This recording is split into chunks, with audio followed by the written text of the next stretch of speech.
வணக்கம். நான் யோகேந்திரன் கொட்டக்கல் பிரதேச சபை சார்பாக என்பிபி அதாவது தேசிய மக்கள் சக்தியின் சார்பாக பொகவத்தை வட்டாரத்தில் போட்டியிடுகின்றேன். நான் இம்முறை போட்டியிடுவதற்கான காரணம் எமது பகுதியில் ஊழலற்ற ஒரு தூய்மையான கிராமத்தை உருவாக்குவதற்காக இந்த தேசிய மக்கள் சக்தியினூடாக கடந்த 20 வருடங்களாக பயணித்துக் கொண்டிருக்கின்றேன். அதனால் எமது மக்களுக்கு எமது எதிர்கால சமூகத்திற்கு ஏதாவது ஒரு சேவை பெற வேண்டும், சேவை நடைபெற வேண்டும் என்பதற்காகவே இம்முறை தேசிய மக்கள் சக்தியின் சார்பாக களம் இறங்கியுள்ளேன். எமது சகோதர சகோதரிகள் எனக்கு முழுமையான ஆதரவை தந்து மேலும் எமது சமூகத்தின் மிக நீண்ட தூர பயணத்தை மேற்கொள்வதற்காக ஜனாதிபதி அனுரகுமார தோழர் இருக்கின்றார். அவரோடு கைகோர்த்து நாங்கள் நீண்ட பயணம் செய்வதற்கான வழிமுறைகளை வகுத்துள்ளோம். அதற்காக தாங்கள் அனைவரும் ஒன்றிணைந்து கைகோர்த்து எங்களுடைய பயணத்தை மேற்கொள்ளணும். இந்த முறை போட்டியிடுவதற்கு மிக முக்கியமான காரணம் கல்வி சார்ந்த நடவடிக்கைகளுக்காக. அதாவது எமது பகுதியில் உதாரணத்துக்கு கூறணும் சொன்னால் திம்புல தமிழ் மகாவித்யாலயம் இருக்குது. அதை தாண்டி கெட்டபுலா, கொலப்பத்தன, குயின்ஸ்பரி, மவுண்ட் வர்னன், ஸ்டானி கிளிப் ஆகிய பாடசாலைகளுக்கு இடையில் உயர்தரம் இருக்கின்றது. அது கலைத்துறைகள் இருக்கின்றது. அதற்கமைய மேலும் ஐடெக், பிடெக், சயின்ஸ், மேக்ஸ், காமர்ஸ் ஆகிய பாடங்களினூடாக ஒரு சிறந்த கல்வியை பெற வேண்டும் எமது சிறார்கள் என்பதற்காக எமது பிரதமர் கௌரவ அருண்யா அமரசூரியுடன் நாங்கள் கலந்துரையாடி அதற்குரிய ஆவணங்களை சமர்ப்பிக்கப்பட்டிருக்கின்றது.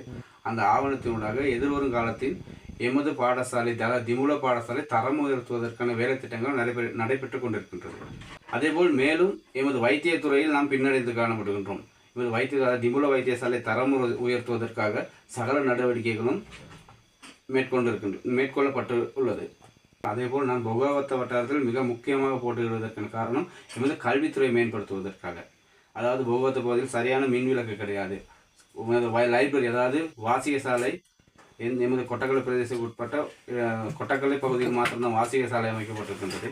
அதனால் எமது பொகவத்த பகுதியையும் ஒரு வாசிக சாலை இருக்க வேண்டும் என்பது எமது அவாவாக இருக்கின்றது. எமது எமது வட்டாரத்தினூடாக பாடசாலையில் குடிநீர் வசதி அறவே கிடையாது.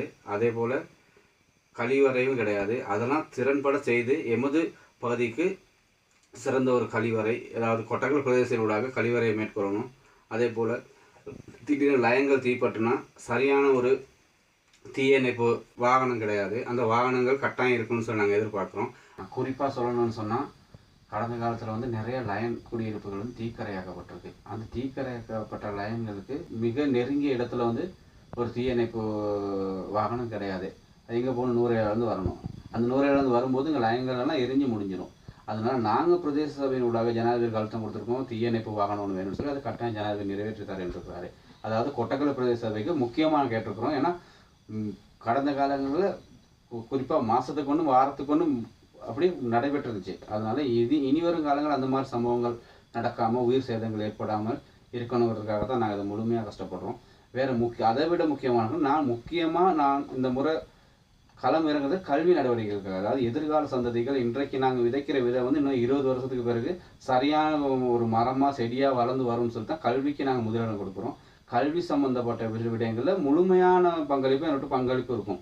அந்த பங்களிப்பு அதாவது முதல் கட்டமாக பொகவத்த வட்டாரத்தில் நான் போட்டியிடுறதுனால பொகவத்த தொகுதியை சேர்ந்த பகுதிகளில் கட்டாயமாக லைப்ரரி ஒன்று கட்டாயம் நாங்கள் எதிர்பார்க்குறோம். அதே போல் வீதி விளக்கு, இரவு நேரங்கள் எங்கள் பிள்ளைகள் கிளாஸ் போயிட்டு வரும்போது சரியான இருட்டில் தான் வராங்க. அதே போல் விளையாட்டு மைதானம் ஒரு ஸ்திரமான விளையாட்டு மைதானம் கிடையவே கிடையாது. இப்போ நீ உதாரணத்துக்கு எடுத்துக்கன்னு சொன்னால் கொட்டக்கலை விசி மைதானம் பெரிய விளையாட்டு மைதானம். அதில் சரியான ஒரு வளங்களோ எதுவுமே கிடையாது. அந்த மாதிரி விளையாட்டு மைதானமும் நல்ல ஒரு திறன்பட ஒரு விளையாட்டு மைதானம் ஒன்று எங்களுக்கு அமைச்சு கொடுக்கணும். அது ஏன்னா எங்களோட எதிர்கால சிறார்கள் வேற அதாவது போதை வஸ்துக்கள் சம்மந்தப்பட்ட பழக்க வழக்கங்களுக்கு அவங்க செல்லாமல் இருக்கிறதுனால நாங்கள் விளையாட்டு சம்மந்தமாக விளையாட்டு உபகரணங்கள் கொடுத்து ஒரு விளையாட்டு மைதானத்தை உருவாக்கணும். எங்களோட சமுதாயம் இன்னும் கொஞ்சம் ஒரு விளையாட்டுலேயும் எங்களோட ஊக்குவிக்கப்படும். அதே போல் கல்வியிலையும் ஊக்குவிக்கப்படுறதுக்காக தான் நாங்கள் முழுமையான ஆதரவை உங்கள்கிட்ட நம்மளுடைய பகுதியிலேருந்து நான் கேட்குறேன். அதாவது என்கிட்ட உறவுகிட்டேருந்து நான் கேட்டுக்கொள்கிறேன். ஏன்னா என்ன தெரியாதவங்க இருக்க மாட்டாங்க என் வீட்டு பகுதியில். எல்லாருக்கும் என்ன நல்லா தெரியும், நான் என்ன சேவைகள் என்ன, என்னோட தொழில் என்ன, என்னோட பேக்ரவுண்ட் என்னன்னு சொல்லி எல்லாம் தெரிஞ்சிருந்து என் மக்கள் எனக்கு என்றைக்குமே ஆதரவு தருவாங்க. அதில் எந்த ஒரு மாற்றமும் இல்லை. நிச்சயமாக திசைக்காட்டியினூடாக நான் கொட்டக்கலை பிரதேச சபைக்கு போகிறதுக்கு உங்கள்கிட்ட முழு ஆதரவும் வேணும். அதோட உங்களோட ஒத்துழைப்பும் வேணும். மேலும் நம்ம கைகோர்த்து தான் செய்யணும். நான் மட்டும் தனியாக ஒரு பயணத்தை மேற்கொள்ள முடியாது. நீங்கள் எல்லோரும் சேர்ந்து நம்ம எல்லாரும் சேர்ந்து கைகோர்த்து செல்வோம்னு சொல்லி கூறி விடைபெறுகின்றேன். எதிர்வரும் 6ஆம் தேதி திசை காட்டியினூடாக வெற்றி பெற செய்வீர்கள் என்று எதிர்பார்க்கின்றேன். நன்றி.